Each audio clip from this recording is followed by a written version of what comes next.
Hello, everyone, and welcome back to Amy's English Cafe. It is wonderful to have you here again today. I am Amy, and this is my good friend Chris. Chris, how is your day going so far? Hi, Amy. Hi, everyone.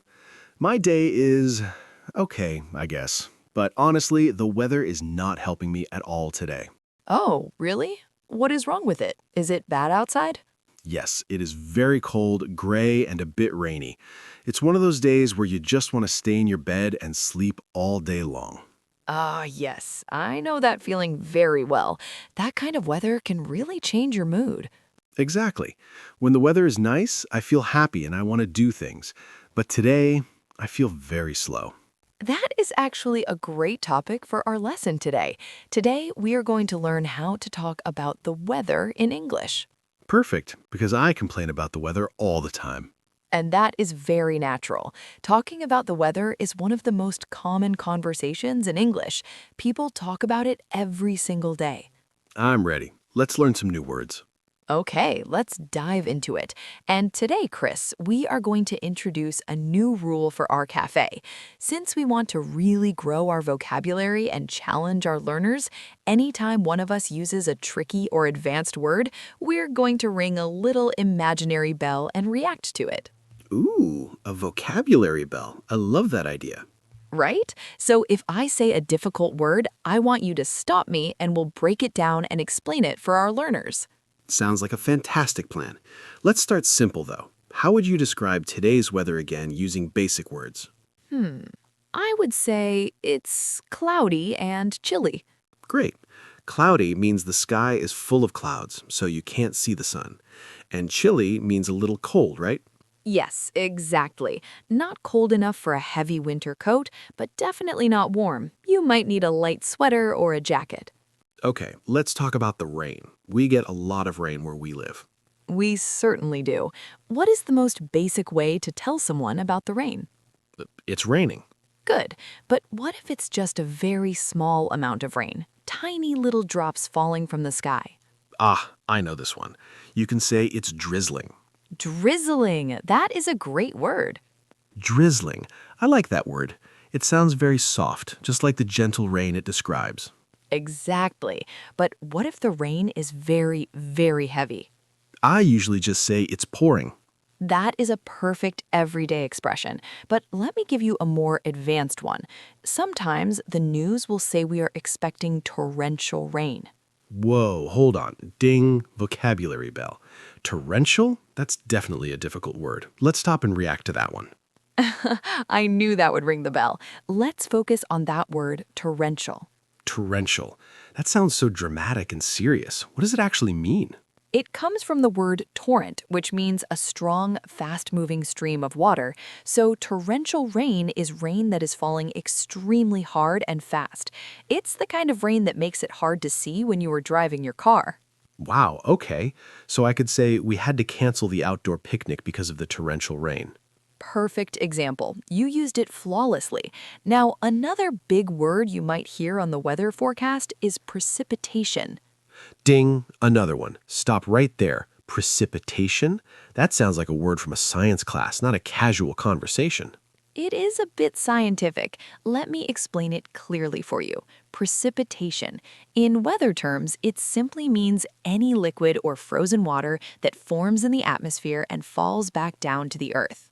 So it just means rain. Yes, rain is a type of precipitation, but so is snow, sleet, and hail. It's the broad official category for all of them. Oh, I see. So the weather forecaster on television might say there is a 50% chance of precipitation today. That just means there's a 50% chance of rain or snow. You got it. See, these difficult words aren't so scary once we break them down together. That's true, but let's move away from the rain. I'm getting sad just thinking about it. What about sunny weather? That's my absolute favorite. Mine too. The easiest way is just to say it's sunny or the sun is shining. That already sounds much happier to me. Just saying the word sunny puts a smile on my face. Yes, weather vocabulary is very emotional. It really connects to our feelings and our daily moods.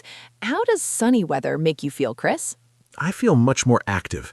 I want to go outside, take a long walk in the park, maybe meet my friends for an iced coffee on an outdoor terrace.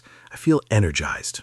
Energized is a great feeling, but what happens when the sun is too hot? Summer isn't always perfect. Oh, well, the basic way is just to complain and say it's hot. Simple and effective. But let's imagine it's the middle of July. There are absolutely no clouds in the sky, and you're sweating just standing still on the sidewalk. I would probably say it's really hot, or maybe it's boiling. Yes, boiling is a fun, common expression. It's an exaggeration. We aren't actually water boiling on a kitchen stove, but we feel like it. But let me give you a stronger, more descriptive word. What if I say the heat is scorching? Ding, oh, bell time. Scorching. That sounds very aggressive and serious. It does. Let's break that down. Scorching. To scorch something means to burn the surface of it with a flame or intense heat. Ouch. So if the weather is scorching, it means the sun feels like it's literally burning your skin? Exactly. You might hear people say, it's a scorching hot day outside, so make sure you drink plenty of water and wear sunscreen. That makes a lot of sense.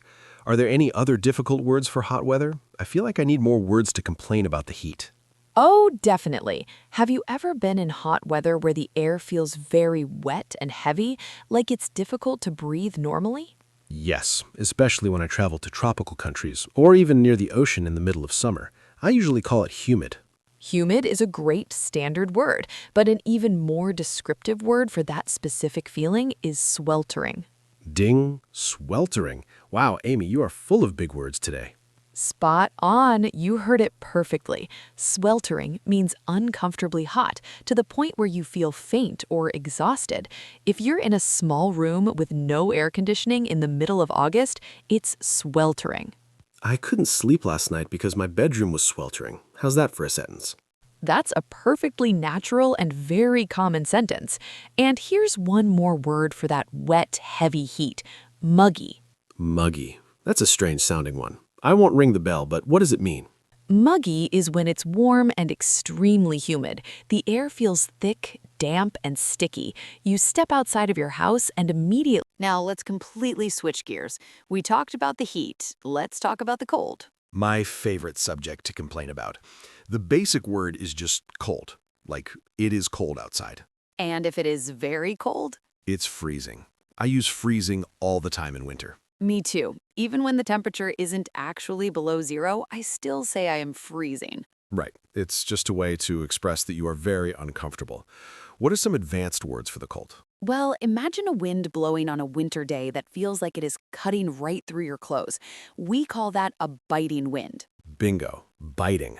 Like a dog biting you? Yes, exactly like that. The cold is so sharp and painful that it literally feels like it is biting your skin. That is a great visual. I will definitely say, button up your coat. There's a biting wind out there. Perfect. Now, what if it is snowing? You can say it is snowing, which is nice and simple. Snow is beautiful. Everything looks peaceful and white. It is, until a massive storm hits. If there is a severe snowstorm with very strong winds and you cannot see anything in front of you, what do we call that?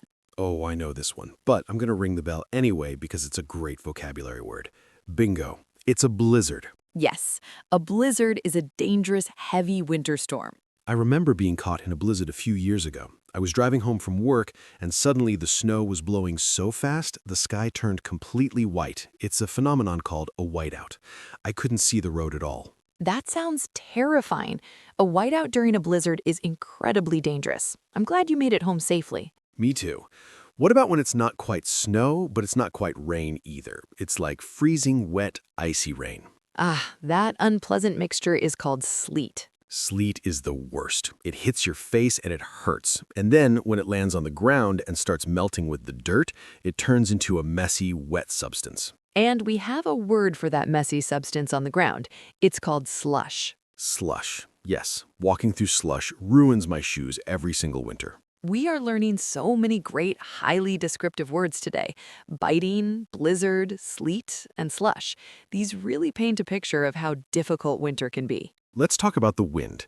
Sometimes the weather is fine. No rain, no snow, but the wind is crazy. You can start by saying it's windy or there's a strong wind. And when it's really, really strong? You could say it's very windy, or you could say it's a blustery day. Bingo. Blustery. That's a fun word to say. It is fun. Blustery describes weather with strong, irregular gusts of wind. It's the kind of wind that blows your umbrella inside out or blows the autumn leaves all over the street. Hold on to your hat. It's a blustery day. Exactly. But if the wind gets dangerous, we move into storm vocabulary. You can say it's stormy. Stormy sounds serious. Yes, it usually means strong wind, heavy rain, and maybe thunder and lightning. Ah, thunder. That loud, scary, booming sound in the sky. Exactly. And lightning is the bright flash of electricity. A common mistake students make is confusing the two. Remember, you see lightning and you hear thunder. Light comes before sound. That is a very helpful tip. What if the storm is massive, like a giant spinning circle of wind over the ocean? Depending on where you are in the world, that's called a hurricane or a typhoon.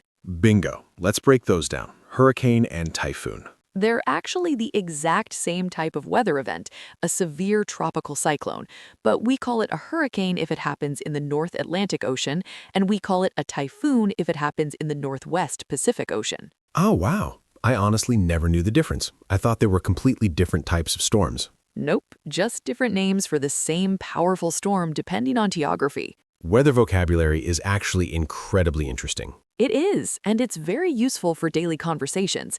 Let's talk about the seasons and how the weather changes.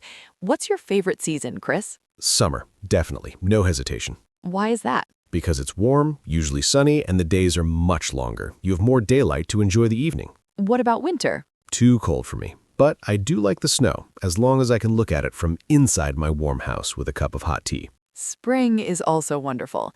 The flowers start blooming, the birds return, the air feels fresh. And it's not too hot, not too cold. Exactly, it's the perfect balance. However, the weather in spring can be very unpredictable. Bingo. Unpredictable. I know this one. It means you can't guess what's going to happen next. Right. In a spring, you might wake up to sunshine, need an umbrella by lunchtime, and be wearing a heavy winter coat by the evening. The weather changes constantly. That is very true. What about autumn, or as our American friends call it, fall? Autumn is beautiful. Cool, crisp weather, falling leaves, very relaxing. It's a very transitional season. Bingo. Transitional. That means changing from one state to another, right? Yes, autumn is the transition between the extreme heat of summer and the extreme cold of winter. The temperatures slowly drop week by week. And sometimes it gets very rainy and gray. So we've learned all these amazing words, but how do we actually use them in real life? The weather is the ultimate icebreaker. Bingo. Icebreaker. I love this term. Let me explain this one, Amy. Go for it, Chris. Okay, an icebreaker isn't just a ship that breaks actual ice in the ocean. Well, it is, but in conversation, an icebreaker is a topic you use to start a conversation with someone you don't know well. It breaks the ice of silence and awkwardness. That is a brilliant explanation. The weather is the safest, most common icebreaker in English-speaking cultures. Let's talk about common questions. What do people usually ask when they want to talk about the weather? The most common question is, how's the weather? Yes, or what's the weather like? And you can answer with simple sentences or use some of our new advanced vocabulary. Let's do a quick role play. Imagine we're waiting at a bus stop. We don't know each other. I'll start. Excuse me, beautiful day we're having, isn't it? Oh yes, absolutely. It's incredibly sunny. A bit of a blustery wind, though. True, I had to hold on to my hat earlier. Hopefully the wind dies down later. I hope so too. Have a nice day. See, that was so easy. A natural 20-second conversation, all based on the weather. Do you check the weather forecast every day, Chris? Yes, every single morning before I leave the house. I look at the app on my phone. Same. It helps you decide what to wear and how to plan your day. Exactly. If the app says it will be chilly, I wear a jacket. If it says there will be torrential rain, I take my strongest umbrella and wear waterproof boots. Practical English at its finest. When you watch the news, the person predicting the weather is called a meteorologist. Bingo. Let's ring the bell one last time for the longest word of the day. Meteorologist. Wow, great pronunciation. A meteorologist is a scientist who studies the atmosphere and predicts the weather. They will often talk about highs and lows, which just refers to the highest and lowest temperatures expected that day. I always respect the meteorologists. It seems like a very difficult job to guess what the sky is going to do. Before we finish today, I want to quickly touch on something really fun. Weather vocabulary isn't just for talking about the sky. We use weather words to talk about our lives, our feelings, and our situations. These are called idioms. Oh, I love idioms. They make your English sound so much more natural and native-like. Exactly. For example, what if I say to you, Chris, I am feeling a bit under the weather today? Oh, I know that one. It means you're feeling a little bit sick. Not terribly ill, like you need to go to the hospital, but maybe you have a slight cold, a headache, or you're just very tired. Perfectly explained. What about the idiom, it's a breeze? Well, we know a breeze is a very light, pleasant wind, so if a task or job is a breeze, it means it's really easy. Like, don't worry about the English test tomorrow, it'll be a breeze. Yes, excellent. Okay, here's a slightly harder one. What if someone steals your thunder? We talked about thunder earlier, the loud booming sound in a storm, but how do you steal it? To steal someone's thunder means someone takes attention and praise away from you, usually by doing something you were planning to do or by announcing their own exciting news right before you get the chance to announce yours. Oh, I understand. So, for example, if I'm going to announce to my family that I got a huge promotion at my job, but right before I open my mouth to speak, my sister stands up and announces she's pregnant, everyone cheers for her and nobody cares about my job. She stole my thunder. That is a hilarious and perfectly accurate example, Chris. Her big news overpowered your big news. Idioms are so fascinating. We should do a whole episode just on idioms someday. I agree. That would be a fantastic lesson. So we've covered so much ground today. Let's do a quick rapid-fire review of the basic vocabulary we started with. Okay, I'm ready. When the sun is out, Sunny, when the sky is gray, cloudy, when water falls from the sky, rainy, when the air is moving fast, windy, high temperature, hot, low temperature. cold. Perfect summary. And we also learned amazing advanced words like torrential, precipitation, scorching, sweltering, oppressive, biting, blizzard, blustery, and unpredictable. I feel so much more confident talking about the weather now. I have so many words in my vocabulary toolbox. That's great. And remember, to all our listeners out there, practice these words in real life. Next time you step outside, look at the sky and try to describe it in English. Even small 30-second conversations at the bus stop or the grocery store help improve your English fluency. Exactly. The weather is the absolute easiest way to start a conversation with anyone, anywhere in the world. I'm going to use all these words. I'll never complain about the weather using the word bad again. Now I will complain by saying the weather is oppressive or torrential. That's the spirit. It's part of the topic. It's okay to complain as long as you do it with excellent vocabulary. Thank you so much for joining us today at Amy's English Cafe. We really appreciate you spending your time with us. We hope this long, detailed lesson helps you talk about the weather confidently and naturally. If you enjoyed this episode, don't forget to hit the like button, subscribe to our channel, and share this video with a friend who's also learning English. And please tell us in the comments section below, what is the weather like right now where you live? Try to use one of the advanced words we learned today, or maybe even an idiom. We love reading your comments and replying to you. It builds such a great community. See you in the next episode, everyone. Stay warm, stay cool, whatever the weather is. Goodbye.